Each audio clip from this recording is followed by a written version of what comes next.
प्रेमानन्दोत्पुलकितगात्रौ विद्युद्धाराधर समकान्ते श्रीराधा कृष्णो मनसि दधानं वन्देऽहं श्रीहित हरिवंशम्।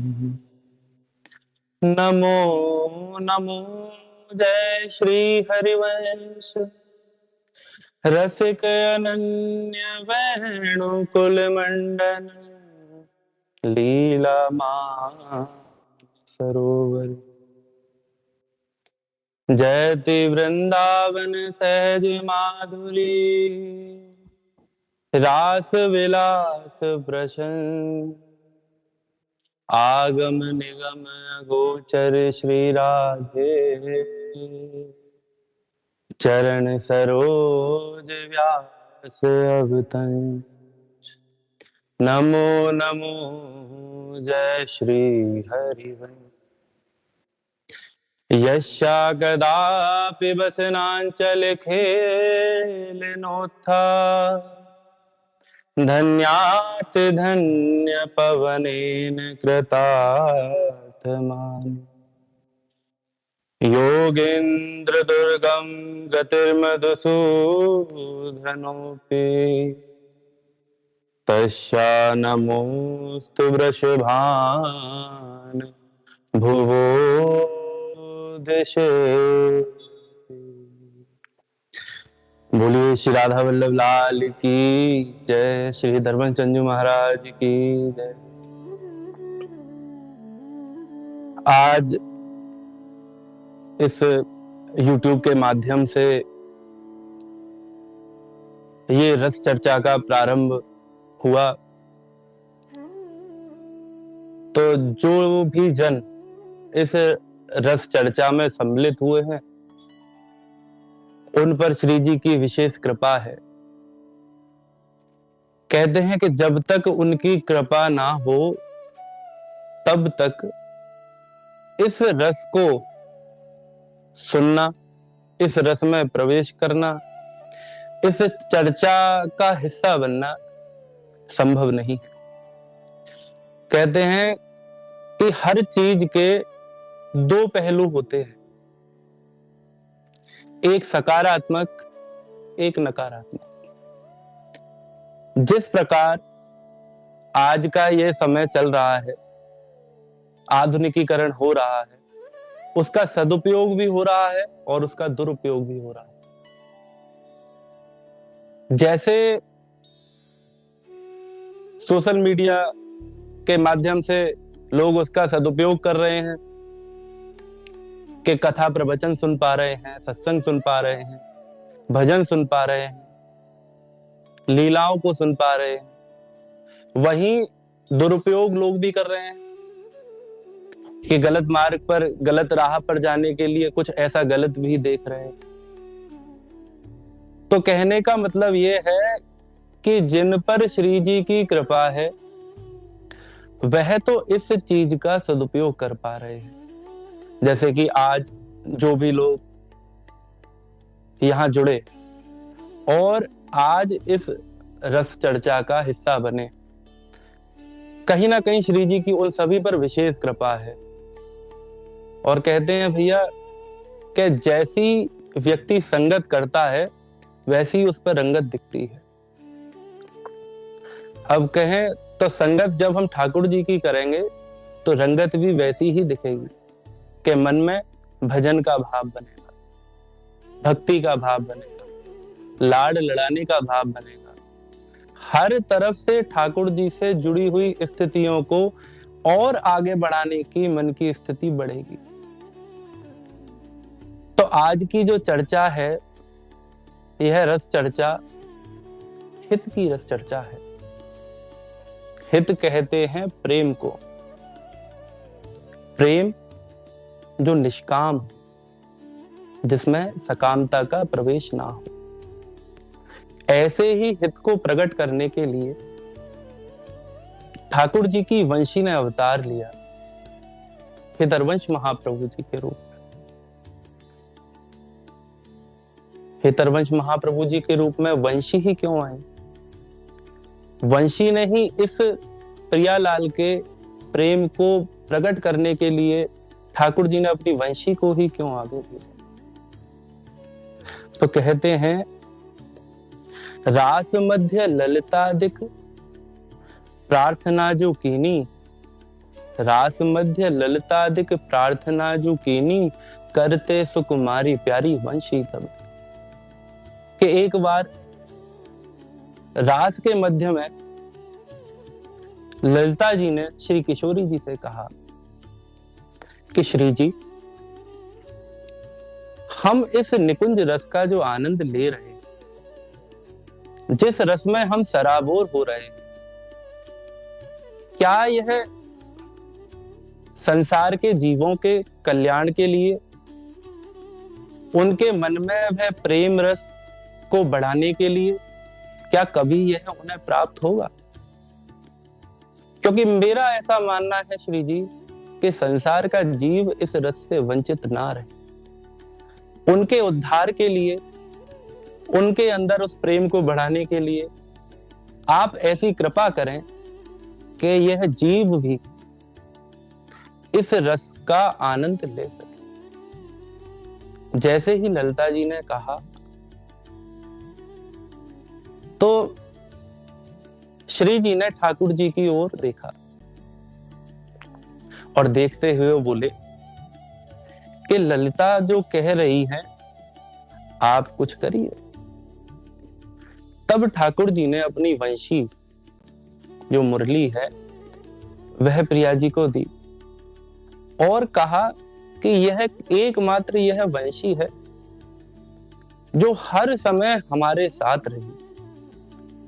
वंशी ही है जो इस प्रेम को प्रकट कर सकती है, क्योंकि कभी वंशी प्रिया जी आपके पास रही तो कभी यह वंशी हमारे पास रही। हम दोनों से कभी यह वंशी जुदा नहीं। तो यह वंशी ही है जो इस प्रेम रस को प्रकट कर सकती है। तभी श्री जी ने वंशी को आज्ञा दी कि आप धराधाम पर जाइए और इस रस का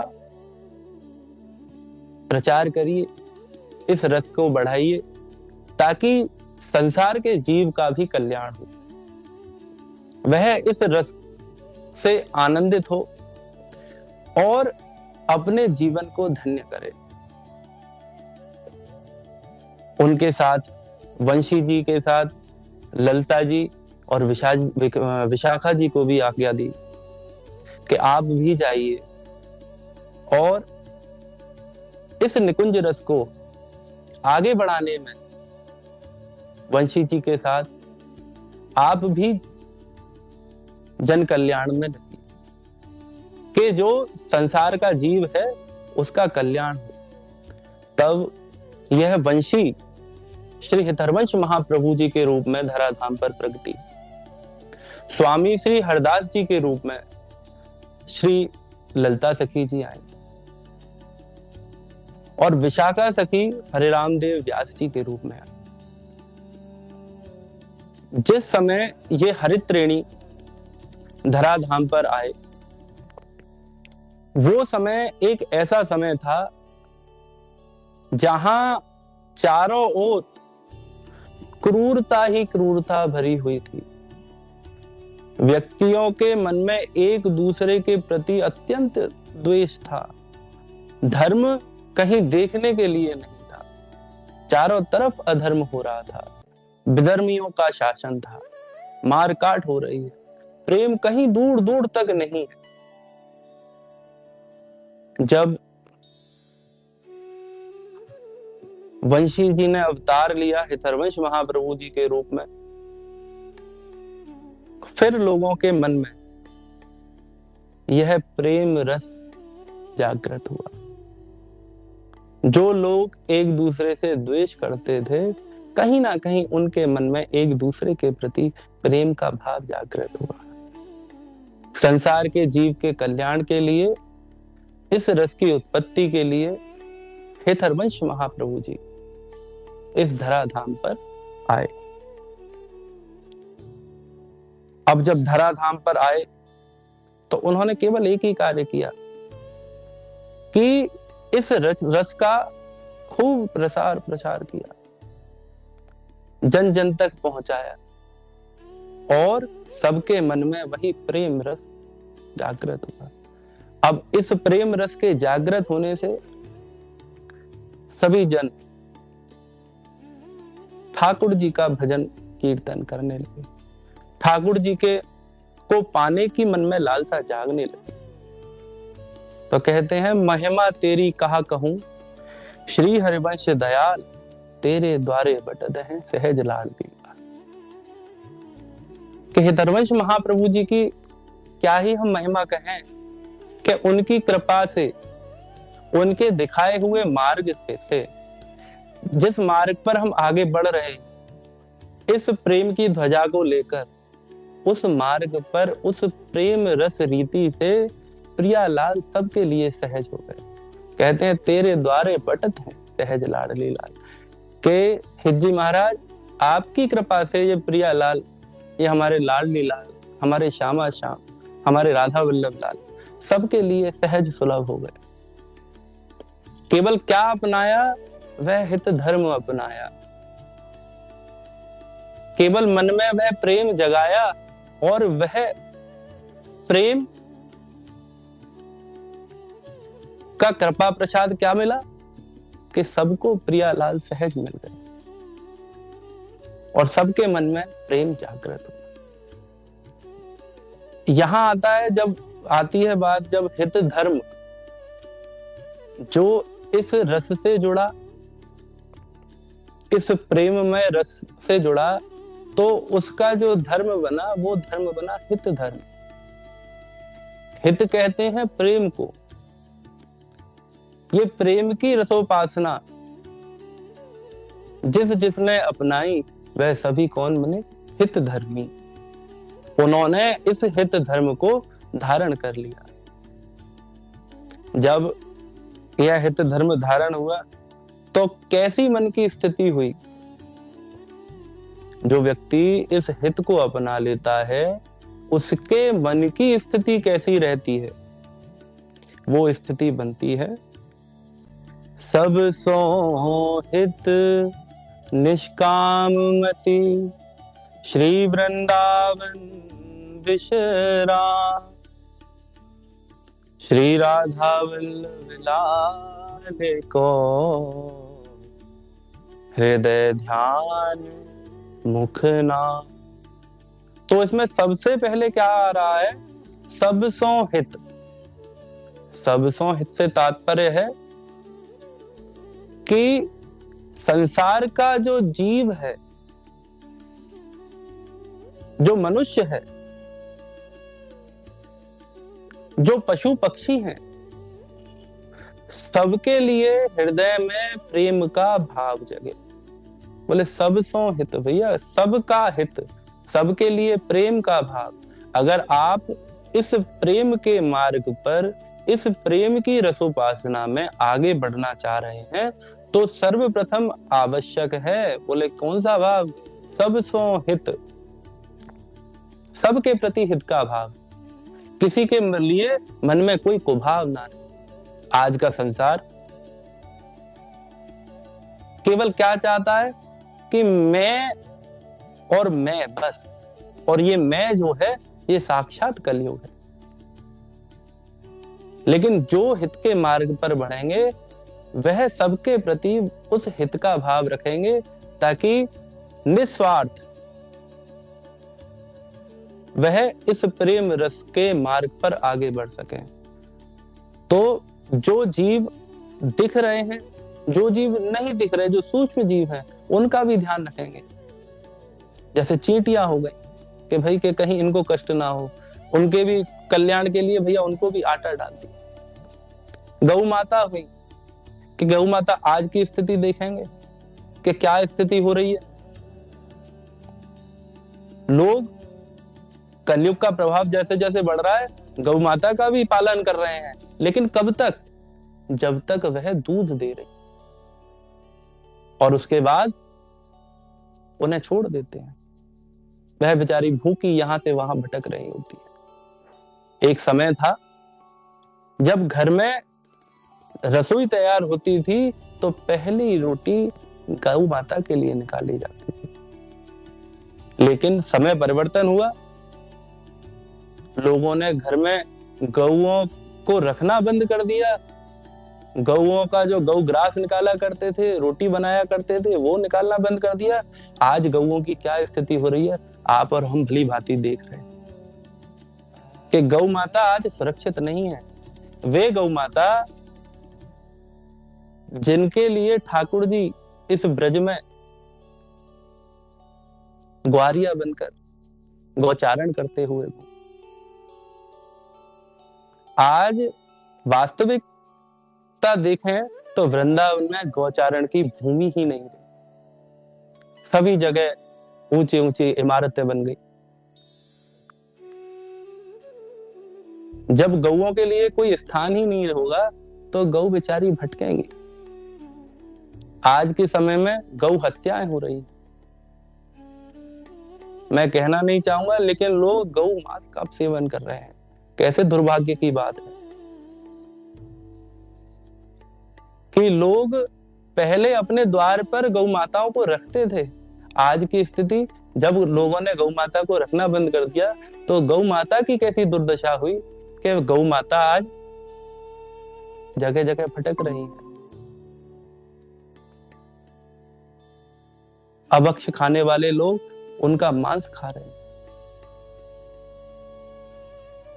तो सबसे पहले हमें प्रयास करना चाहिए कि हम सबके कल्याण के लिए इस हित के भाव को धारण करें। तो इस चीज का ध्यान रखें कि यह हित का भाव केवल संसार के में मनुष्यों के लिए नहीं है, सब जीव जंतुओं के लिए। तो कहते हैं सबसो हित का भाव रखो सबके लिए। जब तक मन में यह भाव नहीं आएगा तब तक आप हितधर्मी नहीं बन सकते। तो सबसे पहले सबसो हित, आगे आता है निष्काम मति। निष्काम मति से तात्पर्य ऐसा नहीं कि मैं आपसे हित का भाव रखूं और अपना हित देखूं। अगर मेरा हित सिद्ध हो रहा है तो मैं आपका हित करूं, ना।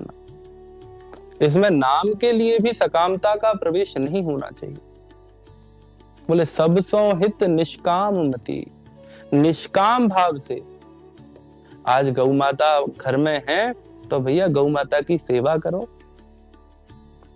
ऐसा नहीं कि वो दूध देंगी तभी उनकी सेवा हो, दूध नहीं भी दे रही है तो भी उनकी सेवा हो। अपेक्षा नहीं करनी है कि भैया ये हमें कुछ देंगे तो हम इनकी सेवा करेंगे। हमारे माता पिता, हम उनकी सेवा करेंगे क्यों? क्योंकि उनसे हमें कुछ प्राप्त करना था। ये भाव नहीं होना चाहिए। बिल्कुल निष्काम भाव से जो ठाकुर जी को भजेगा, जो भजन करेगा, वह इस हित धर्म में आगे बढ़ सकेगा।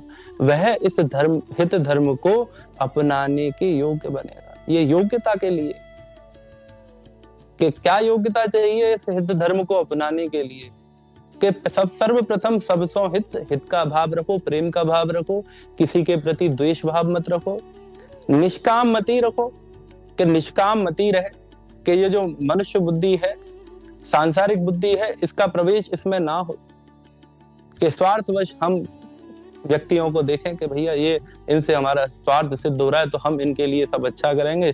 आज इनसे हमारा स्वार्थ सिद्ध नहीं हो रहा तो भैया हम कहेंगे कि तू कौन और हम कौन, नहीं पहचानेंगे। ऐसा नहीं होना चाहिए। इसमें सकामता का किंचित मात्र भी प्रवेश नहीं होना चाहिए। सबसो हित निष्काम मति। अब करें वृंदावन विश्राम। अब आप वृंदावन में विश्राम, यानी कि अब आप वृंदावन आने योग्य हो गए जब आपके अंदर ये दो चीज होंगी, हित का भाव, निष्काम मति। आजकल तो सकामता का प्रभाव ऐसा दिखता है कि मंदिरों में लोग जाते हैं और खड़े हो जाते हैं, ठाकुर जी हमारा ये कर दो, हमारा ऐसा कर दो, हमारा वो कर दो, और हम इतने इतने का भोग चढ़ाएंगे, इतने का ये उत्सव करेंगे, हम ये करेंगे। गलत, ऐसा भाव नहीं होना चाहिए। आज का समय ये गलत भाव रख रहा है, लेकिन जो भजनानंदी लोग हैं उनके मन में केवल एक ही भाव होना चाहिए कि हम जो भी हैं ठाकुर जी आपकी कृपा से हैं, हमारा हम पर तो ऐसी कृपा करो कि हम आपको ऐसे ही नित्य निहारते रहें, लाड़ लड़ाते रहें, भोग राग श्रृंगार को आनंद लेते रहें। ऐसी स्थिति हम लोगों की बने। ये नहीं कि हम अपने लेटर लेके बैठ जाएं पहले कि भैया हमारी ये लिस्ट पूरी करो तब हम कछु करेंगे। ये सकामता नहीं चाहिए। इस हित धर्म में प्रवेश करने के लिए, हित धर्मी बनने के लिए केवल और केवल वो प्रेम का, हित का भाव चाहिए जो निष्काम हो। जब ये स्थिति होंगी तब कहेंगे वृंदावन विश्राम। अब स्थिति बनी है हम वृंदावन जाने के योग्य बने कि भैया अब वृंदावन हमें कहीं स्वीकार करेगा अगर ये दोनों स्थिति हमारी हो तो। अब वृंदावन विश्राम कैसे कह रहे हैं कि मन, अगर ये दोनों स्थितियां होंगी तो मन बिल्कुल शांत ठाकुर जी के चरणों में लगा रहेगा, भजन कीर्तन अपना बना रहेगा। अगर स्थिति नहीं होगी तो फिर मनुष्य भटक जाएगा, और भटके हुए मनुष्य को फिर वृंदावन स्वीकार नहीं करेगा। क्योंकि वृंदावन जो व्यक्ति भजन करने के लिए आएगा, जो प्रिया लाल से लाड़ लड़ाने के लिए आएगा, वृंदावन उसको स्वीकार करेगा। आज भीड़ आ रही है, भीड़ बढ़ रही है, लेकिन सब पर ठाकुर जी की, श्री जी की कृपा नहीं है। उसका एकमात्र कारण है कि पूर्व के जो प्रारब्ध हैं उनकी कृपा से वृंदावन तक तो पहुंच गए, लेकिन वर्तमान में भजन नहीं किया। वर्तमान में हमने खुद को ठाकुर जी के चरणों में नहीं लगाया। अगर हम ठाकुर जी से प्रीति करते, ठाकुर जी का भजन करते, तो आज वृंदावन हम पर ऐसी कृपा करता कि हम वृंदावन में भटकते नहीं। वृंदावन आने पर हमारे मन की क्या स्थिति रहती कि हम वृंदावन आते, वृंदावन को प्रणाम करते, वृंदावन की रज रानी लता वृक्ष वल्लरियों को प्रणाम करते, रस रानी यमुने महारानी को प्रणाम करते, और राधा वल्लभ लाल का भजन करते। लेकिन जो भीड़ आ रही है वह भीड़ केवल भीड़ बढ़ाने के लिए आ रही, भजन के लिए नहीं आ रही। केवल दिखावा, प्रदर्शन। मंदिर गए तो अपने भैया एक विशेष पोशाक पहन ली कि हम भजनानंदी। आजकल तो एक विशेष श्रृंगार शुरू हुआ है कि मुख पे राधा राधा नाम लिखवा लिया, हम भैया भजनानंदी। उसके साथ जो ठाकुर जी के मुखारबिंद पे जैसे पत्रावली होती है, आजकल तो वो पत्रावली भी शुरू कर दी। तो कहने का मतलब है कि वृंदावन दिखावे के लिए नहीं आए, वृंदावन वास्तविक वृंदावन में आ रहे हैं तो प्रियालाल से लाड़ लड़ाने के लिए, प्रेम करने के लिए आए। यही भाव हमें इस हित धर्म में बताया गया। बोले सब सो हित निष्काम मति वृंदावन विश्राम। तब वृंदावन हमें स्वीकार करेगा जब निष्काम भाव से हम प्रियालाल से लाड़ लड़ाएंगे, भजन करेंगे। वो स्थिति हमें प्रियालाल के चरणों तक पहुंचाएगी। तो क्या स्थिति चाहिए? सब सो हित निष्काम मति वृंदावन विश्राम। अब ये स्थिति हो जाए तब हमारी आगे की स्थिति क्या बनेगी। इसमें एक हित धर्मी के लिए एक ही पद में सब कुछ कह दिया। बोले भैया हित का भाव रख रहे हो तो हित का भाव ही रखो। सब सो हित निष्काम मति वृंदावन विश्राम, राधा वल्लभ लाल को हृदय ध्यान मुख नाम। जब ये सारी स्थितियां हो जाएंगी, जब ये सारी स्थितियां हो जाएंगी, तब मन लगेगा श्री जी के चरणों में, भजन में। कि बोले हम वृंदावन आए, किस लिए आए? ठाकुर जी को भजने के लिए। हम वृंदावन आए किस लिए आए? ठाकुर जी से लाड़ लड़ाने के लिए आए। हम वृंदावन आए किस लिए आए?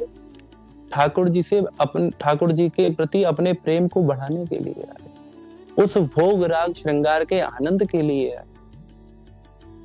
लेकिन संसार का व्यक्ति वृंदावन आएगा तो केवल एक ही स्थिति में रहेगा, बोले यहां से वहां बाहरी सुंदरता, यानी कि जहां रोशनी है, लाइट है, जो स्थिति दूर से चमक रही है, बस वही उसके लिए वृंदावन। और दूसरी स्थिति क्या है वृंदावन की? भैया वृंदावन जाएंगे, चाट पकौड़ी लस्सी खाएंगे। आधी भीड़ तो वो है वृंदावन आने वालों की, कि आए, चाट पकौड़ी लस्सी के आनंद लिए और वो गए। उन्हें आनंद केवल इसी का लेना है, वृंदावन के रस का नहीं लेना। जो वास्तविक वृंदावन का स्वरूप है उसका आनंद नहीं लेना, उन्हें तो केवल चाट पकौड़ी लस्सी का आनंद लेना। तो श्री जी और लाल जी भी बड़े कृपालु हैं, ऐसे लोगों पर ऐसी ही कृपा करते हैं। वो आते हैं, भीड़ में धक्के खाते हैं और फिर चाट पकौड़ी खा के चले जाते हैं। उनका आना वृंदावन केवल कितना रह जाता है? अब वृंदावन गए थे, हाँ हमने राधा वल्लभ देखे, बिहारी जी देखे, प्रेम मंदिर देखा और चाट पकौड़ी खाई और आ गए। उनकी स्थिति कहीं 1% ठाकुर जी के प्रति नहीं रही कि हमने ठाकुर जी के दर्शन किए। ना ना ना, हमने देखे, गए थे, देख के आ गए। अभी उनसे पूछ लिया जाए भैया दर्शन किए, वो देखा आपने, क्या देखा? तो वो ये भी नहीं बता पाएंगे कि ठाकुर जी ने क्या श्रृंगार धारण किया, क्या पोशाक धारण की, कैसा मुकुट धारण था, पाग कैसी थी, कुछ नहीं बता उन्हें। तो बस हाँ मंदिर गए, काली मूर्ति थी ये कृष्ण की, देख के आ गए। क्यों? क्योंकि उन पर, उनकी आंखों पर जो है सांसारिकता का पर्दा चढ़ा हुआ है। भजन का आश्रय नहीं लिया, कहीं किसी संत वाणी को सुनते, कहीं आचार्य वाणियों को सुनते, कहीं किसी वाणी का आश्रय लेते, कहीं किसी नाम का आश्रय लेते, तब जाकर उनका वृंदावन आना सफल होता। लेकिन नहीं लिया। अब नहीं लिया तो वृंदावन आना भी सफल नहीं हुआ। आए और चले गए। पूर्व के जो प्रारब्ध थे, कहते हैं ना कि पुराना कुछ धन था, उसका उपभोग किया, जब खत्म हो गया तो चले गए। क्योंकि वर्तमान में तो कुछ अर्जित किया ही नहीं कि उसका उपभोग कर सकें या उस धन की वृद्धि कर सकें। ऐसे ही वृंदावन आए थे, पूर्व का भजन धन था, उस भजन धन की कृपा से वृंदावन तो पहुंच गए, लेकिन कुछ खुद के द्वारा अर्जित किया हुआ धन नहीं था, भजन धन, तो आगे नहीं बढ़ पाए। तो वृंदावन आने के लिए आगे की स्थिति क्या बनाई? बोले सब सो हित निष्काम मति वृंदावन विश्राम। अब आगे की स्थिति कहती, बोले राधा वल्लभ लाल को हृदय ध्यान मुख नाम। हित धर्मी को आज्ञा दे दी कि अगर आपने वृंदावन में वास करना है, अगर आपके मन में वृंदावन बसा हुआ है, तो आपको अपने हृदय में उन राधा वल्लभ लाल का ध्यान करना पड़ेगा, उनको भजना पड़ेगा। बोले राधा वल्लभ लाल को हृदय ध्यान, के हृदय में उस छवि को बसा लो जिस छवि के आप दर्शन करके आए हो, कि जब जब आपकी आंखें बंद हो तब तब आपको वह छवि के दर्शन हो। ऐसी स्थिति जब तक नहीं होगी तब तक संभव नहीं। बोले स्थिति, बोले हृदय ध्यान। हृदय ध्यान से तात्पर्य ही यही है कि अपने चित्त में, अपने हृदय में ठाकुर जी की उस छवि को बसा लो जिस छवि के आपने दर्शन किए। तभी आपका वृंदावन आना सफल होगा, तभी आप हित धर्मी कहलाओगे।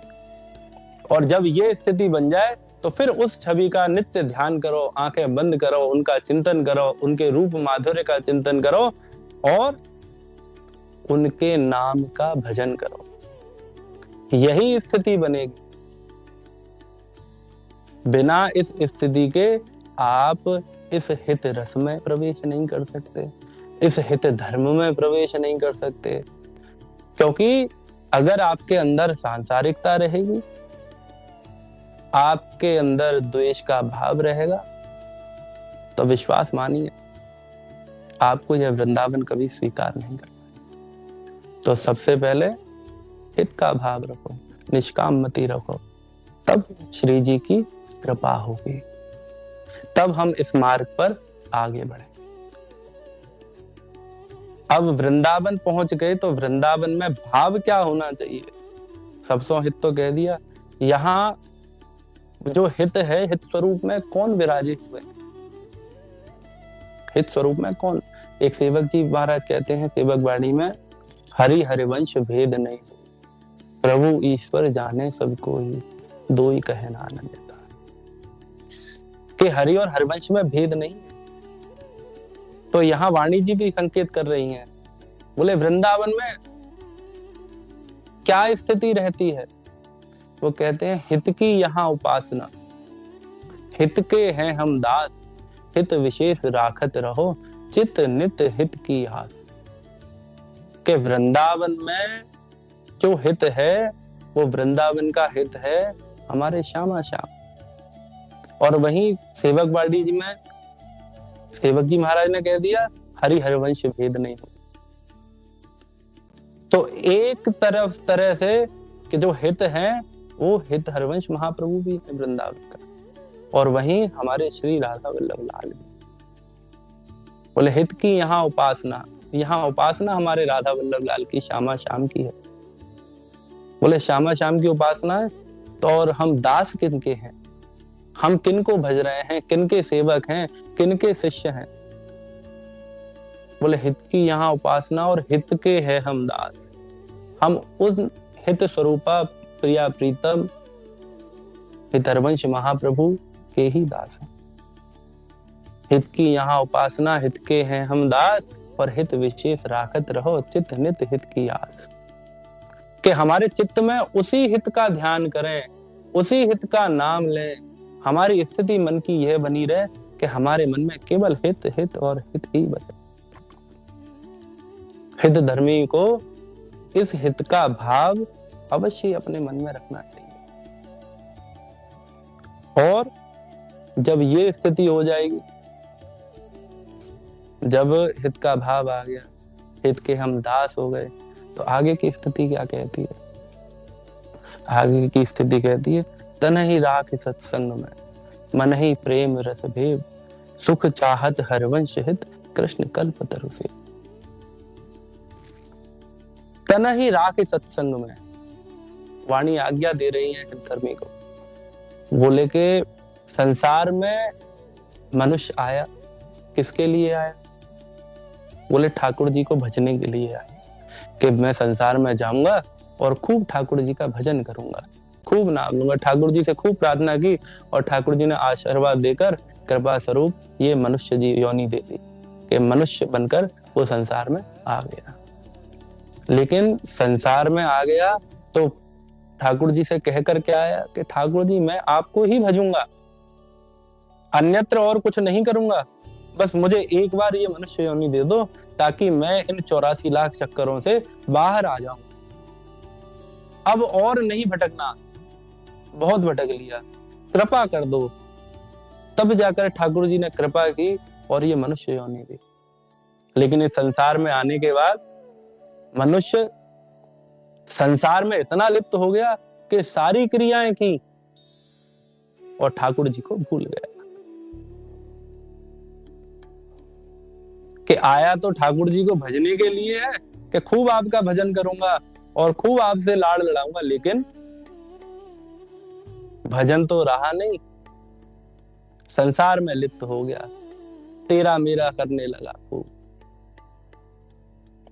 सांसारिक धन के पीछे भागने लगा, सांसारिक कामनाओं के पीछे भागने लगा, अपने लक्ष्य अपने उद्देश्य को भूल गया।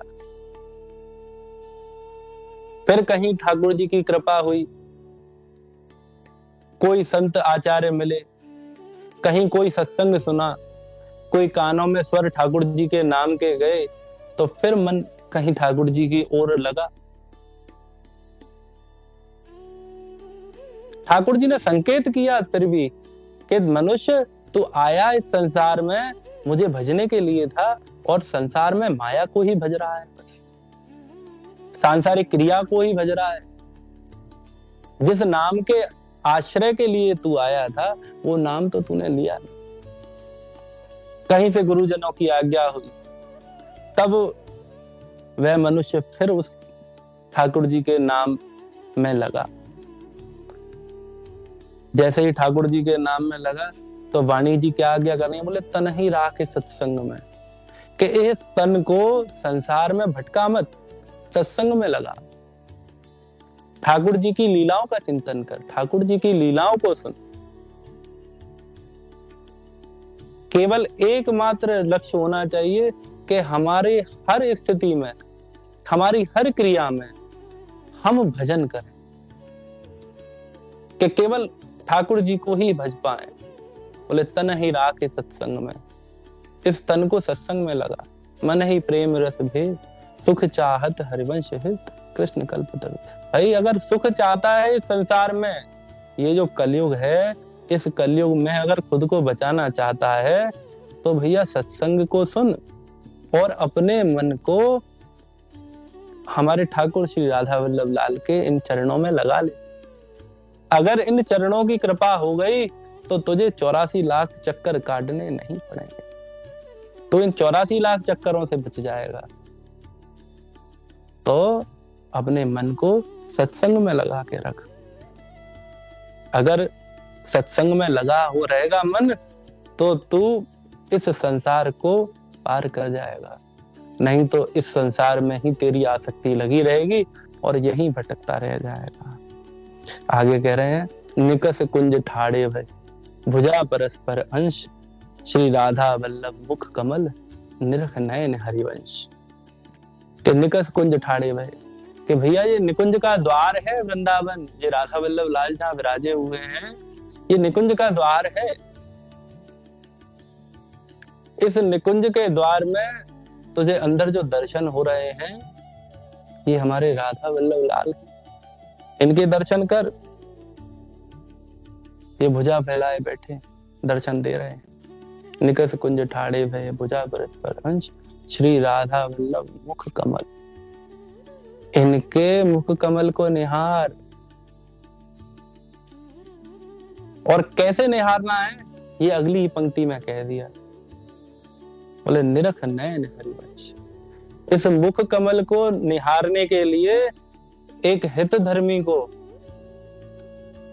उस दृष्टि की आवश्यकता है जो दृष्टि हरिवंश नयन है। और वो हरिवंश नयन कौन है? वो हरिवंश नयन है आचार्यों के द्वारा रचित वाणी। हरिवंश नयन है श्री हित चतुरासी जी। हरिवंश नयन है स्फटिक वाणी। हरिवंश नयन है श्रीमद राधा सुधानिधि के वाणियों का आश्रय ले। इस मार्ग पर चलना है तो हित जी महाराज की शरण लिए बिना आप आगे नहीं बढ़ पाओगे। आपको इस मार्ग पर आगे बढ़ने के लिए इन वाणियों का आश्रय लेना ही पड़ेगा। इस निकुंज रस मार्ग के लिए क्या चाहिए आपको? तो भैया हरिवंश वाणी का आश्रय लेना। अगर वाणी जी कृपा कर देंगी तो सब सहज हो जाएगा। बोले क्या हो? बोले हमारे यहाँ कहते बोले नाम वाणी जहां श्यामा श्याम तहां। ये जो वाणी जी है ना, ये कोई पुस्तक नहीं है, कोई किताब नहीं है, ये साक्षात प्रियालाल की लीला है। वो लीला है जो हितरवंश महाप्रभु जी ने दर्शन किए, लताओं के मध्य से दर्शन किए। वो लीलाएं जो श्री जी ने हितरवंश महाप्रभु जी को सुनाई कि हित सजनी जी आज कैसी लीला हुई। तो ये वाणी जी को कोई सामान्य किताब ना समझे। कहते हैं नाम वाणी जहां श्यामा श्याम तहां। नाम वाणी निकट श्यामा श्याम प्रकट। तो हित धर्मी को सर्वप्रथम जब भजन मार्ग पर आगे बढ़े तो वाणी का आश्रय लेना अति आवश्यक है। अगर वाणी का आश्रय लेगा, अगर हित धर्मी वाणी का आश्रय लेगा तो कभी संसार में नहीं भटकेगा। क्योंकि ये जो वाणी है, वाणी की कृपा से प्रियालाल की कृपा मिलती है और उस कृपा से ये संसार में फिर व्यक्ति भटकता नहीं है। ये 84 लाख बंधनों से मुक्त हो जाता है। तो ये 84 लाख बंधनों से मुक्त होना है तो भैया वाणी जी का आश्रय आपको लेना ही पड़ेगा,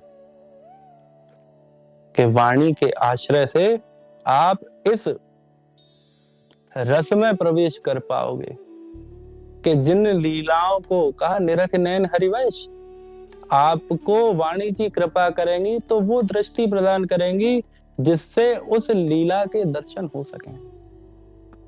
लेकिन उस स्थिति तक पहुंचने के लिए कहीं ना कहीं आपको उस पात्र बनना पड़ेगा, और पात्रता तभी आएगी जब कहीं नाम भजोगे। नाम जो हमारे राधा वल्लभ लाल है, बोले राधा वल्लभ श्री हरवंश, राधा वल्लभ श्री हरवंश। जितना नाम का आश्रय लोगे उतनी कृपा होगी, जितना वाणी का आश्रय लोगे उतनी ही कृपा होगी, और यह लीला सहज हो जाएंगी। लक्ष्य हम सबको पता है कि हमें कहाँ जाना है, कहाँ तक पहुंचना है, भटकने वाली स्थिति नहीं है। लेकिन संसार भटकाने के लिए, इस संसार से बचना है तो नाम वाणी का आश्रय लेना ही पड़ेगा, तभी हम आगे बढ़ पाएंगे। नहीं तो आगे इस संसार में बढ़ना बहुत मुश्किल है। क्यों? क्योंकि कलयुग में चारों तरफ आप देखेंगे तो हर स्थिति में कहीं ना कहीं गलत गलत गलत, एक नकारात्मक ऊर्जा की से चारों तरफ घिरा हुआ ही दिखेंगे आप। लेकिन वही जो भजन कर रहे हैं, नाम का आश्रय ले रहे हैं, वाणी का आश्रय ले रहे हैं, वह व्यक्ति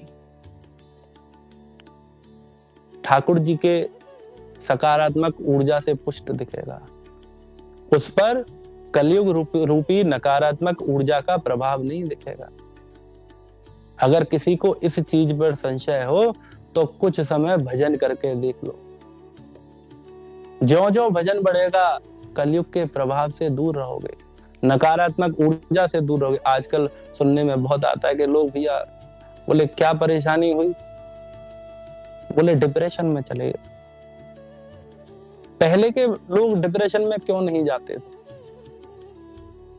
आज जो बच्चे हैं, जो युवा हैं, जो महिला पुरुष हैं, अधिकतर हमने सुना कि भैया डॉक्टर ने दवा दी है डिप्रेशन में। अरे डॉक्टर ने कौन सी दवा दी? डॉक्टर ने डिप्रेशन के लिए दे दी नशे की दवा। अब वो उस नशे की दवा को लेकर सारा दिन दिमाग को सुन्न करके बैठे हुए हैं। और वहीं जो ठाकुर जी का भजन कर रहा है वो ठाकुर जी के नाम के नशे में है। उसे किसी औषधि की जरूरत नहीं है बाहरी नशे के लिए कि भैया हम डिप्रेशन से बाहर। हमारे पास तो भैया सकारात्मक ऊर्जा का तेज पुंज है, हम डिप्रेशन में क्यों जाएंगे? तो जो नाम है यह इस संसार में बीमारियों से भी बचाएगा, उन नकारात्मक ऊर्जाओं को आपसे दूर रखेगा और आप सकारात्मक ऊर्जा के साथ आगे बढ़ पाएंगे। तो नाम और वाणी का आश्रय आप लेंगे तभी वो दृष्टि मिलेगी जिस दृष्टि से आप आगे बढ़ सकेंगे। आगे हितधर्मी के लिए आज्ञा हुई है, बोले रसना कटो, बोले रसना कटो जो अन रटो, निरख अन फुटो नैन, श्रवण फुटो जो अन सुनो, श्री राधा युष बहन। बोले रसना कटो, बोले रसना कहते हैं जीव को, कि जिस जिह्वा से, जिस जीव से आप ठाकुर जी का नाम नहीं ले पा रहे हो,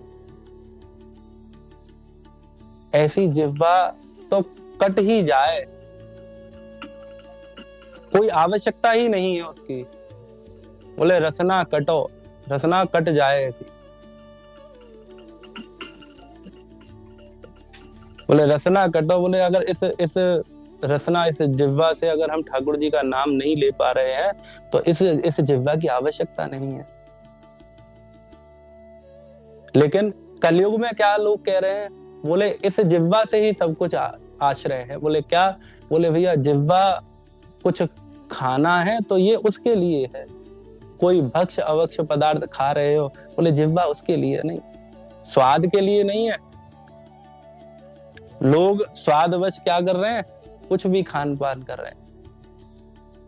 बोले इससे जीव को स्वाद मिल रहा है, जीव इस स्वाद के लिए नहीं बन मिली है कि भक्ष्य अभक्ष्य पदार्थों का खान पान कर रहे हैं, किसी की हत्या कर रहे हैं इस जीव के स्वाद के लिए और फिर उसको खा रहे हैं। ये जीव इस स्वाद के लिए नहीं मिली है। ये जीव केवल किस लिए मिली है? ठाकुर जी को भजने के लिए। और यहाँ वाणी में कह रहे हैं, बोले रसना कटो जो अन रटो, कि भैया ऐसी जिह्वा नहीं चाहिए जो सांसारिक क्रियाओं में लिप्त हो। ये जिह्वा मिली है ठाकुर जी को भजने के लिए। रसना कटो जो अन रटो, निरख अन फुटो नैन, कि भैया ये संसार को देखने के लिए ये नेत्र नहीं मिले हैं, ये तो ठाकुर जी को निहारने के लिए नेत्र मिले हैं। वो कौन से नेत्र हैं? वो हमारे हृदय रूपी नेत्र हैं, जिन हृदय रूपी नेत्रों से, ये हितहरवंश रूपी नेत्रों से हम प्रियालाल की लीलाओं के दर्शन कर रहे हैं। बोले सांसारिक नेत्र लोग केवल सांसारिक सौंदर्य को देखने के लिए, संसार के सुख को देखने का अपने नेत्रों का उद्देश्य समझते हैं कि ठाकुर जी ने हमें नेत्र दिए तो केवल संसार को देखने के लिए दिए, कि ये चीज अच्छी है, ये चीज बुरी है, ये चीज ऐसे रंग की है, वो चीज वैसे रंग की है। ये नेत्रों को ये सुख मिल रहा है, नहीं, इन सुख के लिए नहीं। ये नेत्र मिले हैं संसार के सुख के लिए नहीं मिले हैं, ये नेत्र मिले हैं हमें ठाकुर जी को निहारने के लिए। अगर आप हित धर्म को अपनाते हैं, इस मार्ग पर आगे बढ़ना चाहते हैं, तो स्थिति हमारी नेत्रों की क्या रहेगी?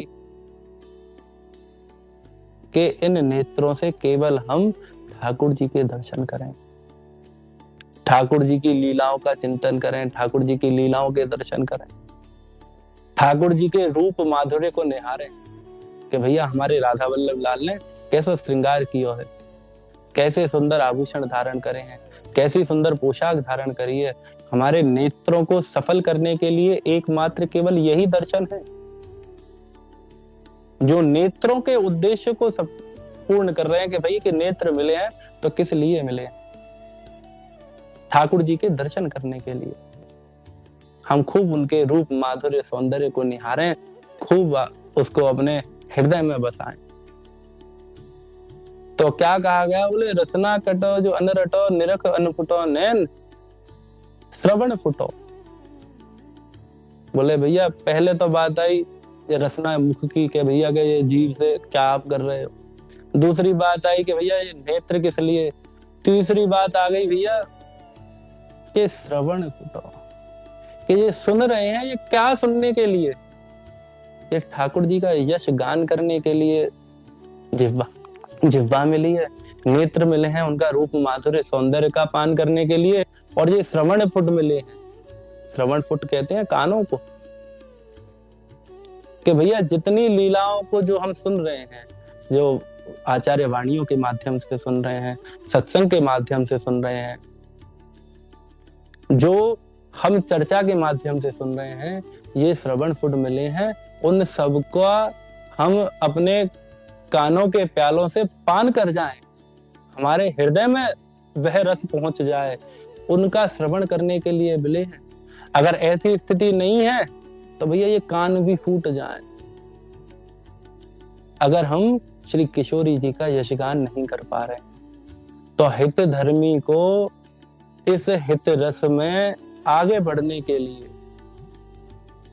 श्री जी का के दर्शन करने के लिए इन नेत्रों को लगाना चाहिए,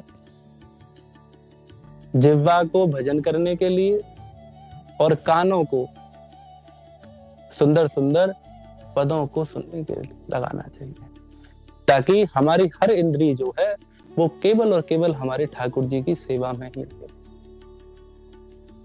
ऐसा एक हित धर्मी को होना चाहिए कि भैया कि हम हित धर्मी हैं, हम हित के मार्ग पे आगे बढ़ रहे हैं, तो हमारे अंदर ये सारी स्थितियां होनी चाहिए। अगर ये सारी स्थितियां हैं तो फिर कहीं हम प्रियालाल के निज हो सकते हैं, हम इस हित धर्म को अपना सकते हैं। हम इस हित धर्म के माध्यम से ठाकुर जी की उन अंतरंग लीलाओं में प्रवेश कर सकते हैं। कहते हैं कि भैया वृंदावन आ रहे हो तो वृंदावन के लिए कह रहे हैं कि भैया के मन को बिल्कुल शुद्ध पवित्र रखो, कि कहीं कोई द्वेष का भाव ना हो, किसी के लिए कोई गलत भाव ना हो, जैसा वाणी जी ने पहले भी आज्ञा की और उसके बारे में बताया। अगर कहीं वृंदावन में आप दोष दृष्टि लेकर आ रहे हो तो क्या स्थिति रहेगी। एक बड़ी ही सुंदर लीला है कि एक बार कंस ने प्रयास किया वृंदावन में आने के लिए, कि बोले ये राक्षसों के बस की तो बात है नहीं कृष्ण को मारना। बोले चलो, बोले हम मार के आए।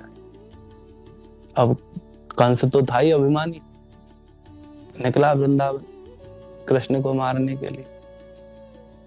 लेकिन जैसे ही वृंदावन में प्रवेश मिला और प्रवेश करते ही वृंदावन ने कृपा करके उसको कौन सा भाव दे दिया, उसको वही गोपी भाव, वही सखी भाव दे दिया। जो कंस क्रूर था वह गोपी भाव में आ गया।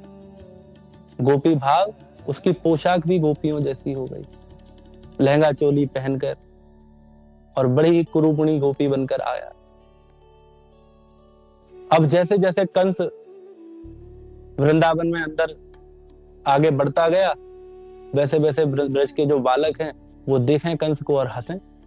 अब कंस कहे कि बोले मैं राजा और मुझे देखकर ये हंस रहे हैं। कंस को और क्रोध आया, लेकिन कंस समझ नहीं पाया। जब कंस ने तेजी से चलना शुरू किया तो उसके पैरों से छम छम छम छम पाजीब की आवाज आना शुरू हो गई। बोले अरे, बोले ये क्या हुआ। वो दौड़ता हुआ यमुना के तट पे गया और यमुना के जल में अपनी छवि देखी तो देखता है कि भैया ये तो एक गोपी के स्वरूप में है। बोले ये क्या हो गया मेरे साथ। अब तो जहां से निकले वहां से जो बालक देखे, जो ब्रजजन देखे वो सब उस कंस पे हंसने लगे। अब जब कंस पे हंसने लगे तो कंस बड़ा परेशान के बोले देखो मैं राजा और मेरे ऊपर ऐसे हंस रहे हैं और मैं कुछ कर भी नहीं पा रहा हूं।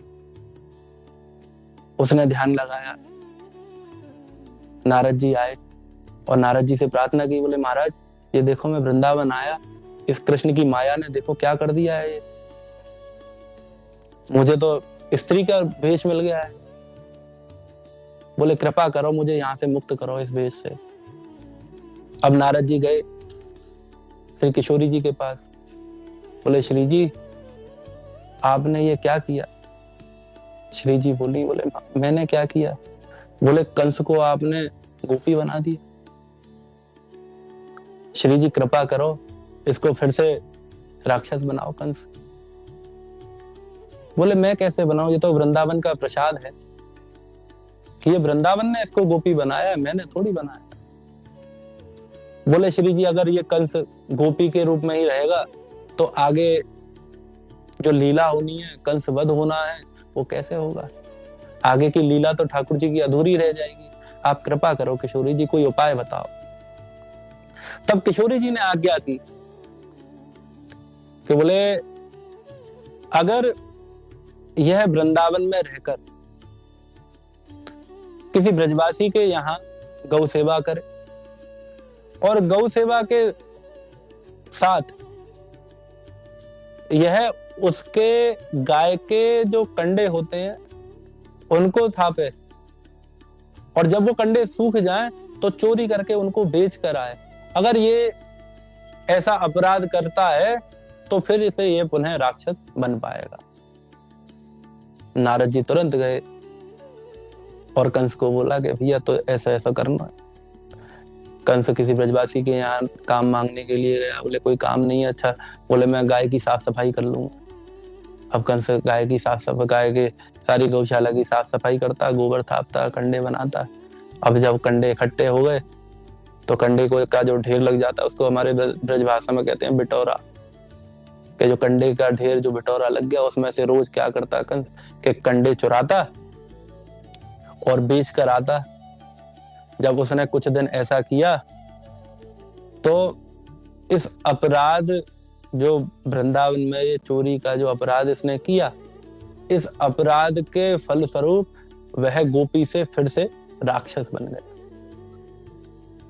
अब सोचो, विचार करो कि वृंदावन में आकर जो व्यक्ति आ रहे हैं, जो भीड़ आ रही है, कहीं अगर वह कुछ गलत कार्य उनके द्वारा वृंदावन के अंदर हो जाए, कोई अपराध बन जाए, तो वो राक्षस के समान योनि को प्राप्त करता है। तो इसलिए कहते हैं कि वृंदावन आ रहे हो तो भैया इस दोष दृष्टि को दूर रख के आओ। वृंदावन में कभी दोष मत देखो कि वृंदावन में ये गलत है। ना, वृंदावन ठाकुर जी का निज धाम है, श्री जी का निज वन है। और यहाँ जो यमुना रसरानी है वह कोई नदी नहीं है, वह है प्रियालाल का प्रेम रस। इस भाव को लेकर वृंदावन आओ और वृंदावन में खूब भजन करो कि कोई गलती अपराध ना हो, सहज भाव से भजन हो।